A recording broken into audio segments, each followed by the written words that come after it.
여러분, AI가 인간 감독 없이 스스로 진화한다면 어떨 것 같으세요? 완전 공상과학 영화 속 이야기 같죠? 근데 이게 지금 현실이 되고 있습니다. 오늘 바로 그 얘기, R0라는 엄청난 프레임워크에 대해 한번 제대로 파헤쳐보겠습니다.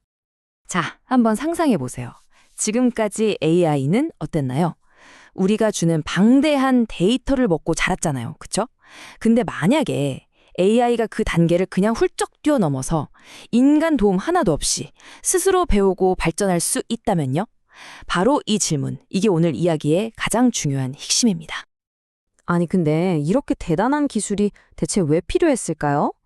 그 이유를 알려면요, 먼저 AI 개발자들이 겪는 가장 큰 골칫거리부터 알아봐야 합니다. 그게 바로 데이터 라벨링이라는 병목 현상이에요. AI를 똑똑하게 만들려면 어떻게 해야 하죠? 수많은 데이터에다 이건 고양이, 저건 강아지, 이렇게 일일이 이름표를 붙여줘야 하거든요. 근데 이 작업이, 시간과 돈이 정말 어마어마하게 들어갑니다. 사실상 이게 AI 발전의 발목을 꽉 잡고 있던 가장 큰 장벽이었던 거죠. 그런데 말이죠. 텐센트와 워싱턴 대학교 연구진이 이 거대한 장벽을 그냥 부수는 게 아니라 아예 완전히 피해갈 수 있는 정말 기가 막힌 아이디어를 내놨습니다. 그 이름은 바로 R0입니다. 이 프레임워크의 핵심 아이디어는요, 진짜 대담해요. 뭐냐면 더 이상 인간이 데이터를 줄 때까지 기다리는 게 아니에요. 그냥 AI가 자기가 배울 데이터를 스스로 만들어내고 그걸로 알아서 발전까지 한다는 겁니다. 대단하죠? 잠깐만요. 근데 AI가 어떻게 스스로 데이터를 만든다는 걸까요? 말이 쉽지. 그 비밀은요, 하나의 AI 안에 숨어 있는 두 개의 서로 다른 역할에 있습니다. 바로 도전자와 해결자입니다. 이 둘의 관계에 생각해보면 아주 깐깐한 개인 트레이너랑 그걸 이겨내려는 운동선수 같아요. 도전자가 스승처럼 계속해서 어려운 문제를 툭툭 던져주면 해결자는 제자처럼 그걸 풀려고 안간힘을 쓰는 거죠. 자, 여기서 진짜 재밌는 게 뭐냐면요. 이 둘이 만들어내는 완벽한 선순환 구조입니다. 보세요. 도전자는 해결자의 현재 수준을 딱 파악하고 그 한계점에 아슬아슬하게 걸치는 맞춤형 문제를 던져줘요. 그럼 해결자는 그 문제를 풀면서 당연히 성장하겠죠? 그럼 도전자는 또 그만큼 강해진 해결자를 보고 한 단계 더 어려운 문제를 내는 겁니다. 이렇게 둘이 서로 밀고 당기면서 말 그대로 끝없이 같이 진화하는 거예요. 이론은 뭐 정말 그럴듯하죠. 근데 과연 실제로도 효과가 있었을까요? 이제부터 R0가 얼마나 대단한지 숫자로 직접 보여드리겠습니다. 결과는 정말 놀라웠습니다. 일반 추론 능력 평가에서 점수가 무려 7.54점이나 올랐어요. 이게 어느 정도냐면요. AI 성능 경쟁에서는 소수점 한 자리 올리는 것도 진짜 피 터지는 일이거든요. 근데 이 정도 향상이라니 이건 정말 엄청난 성과입니다. 자, 이 그래프를 한번 보세요. R0의 효과가 그냥 한눈에 딱 들어오죠. 수학이랑 일반 추론 능력 두 분야 모두에서 기존 모델보다 성능이 확 뛰어오른 게 보이실 겁니다. 이게 뭘 의미하겠어요?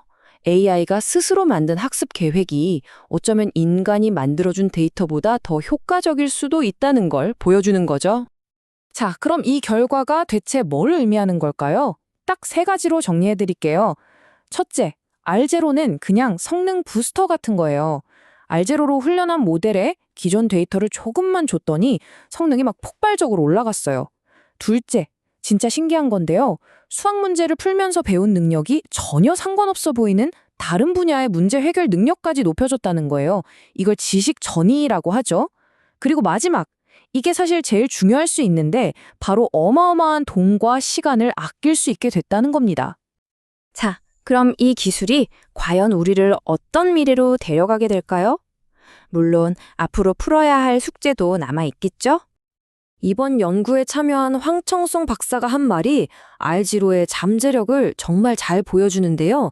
인간이 제공할 수 있는 지식의 범위를 넘어서는 AI 개발로 이어질 수 있다. 이게 무슨 뜻이겠어요? 인간이 만든 데이터라는 울타리를 벗어나는 순간 우리 인간의 지식체계 자체를 뛰어넘는 AI가 나올 수도 있다는 거잖아요. 생각만 해도 좀 엄청나죠? 물론 아직 완벽한 건 아닙니다. 연구진들도 솔직하게 한계점을 이야기했어요. 이 학습 사이클이 계속 돌다 보면요. AI가 만들어내는 데이터의 품질이 아주 조금씩, 하지만 분명히 떨어지는 문제가 있었다고 합니다. 그래서 이제 다음 목표는 명확해졌습니다. 수학 문제처럼 정답 하고 떡 떨어지는 영역을 넘어서는 거죠. 예를 들면 이런 거예요. 어떻게 하면 더 끌리는 마케팅 문구를 쓸까? 또는 이 긴 보고서를 어떻게 더 잘 요약할까?처럼 정답이 없는 주관적인 판단이 필요한 분야요. 그래서 연구진들은 지금 도전자와 해결자 말고 결과물이 좋은지 나쁜지 판정해줄 제3의 심판, 검증자를 도입하는 아이디어를 생각하고 있다고 합니다.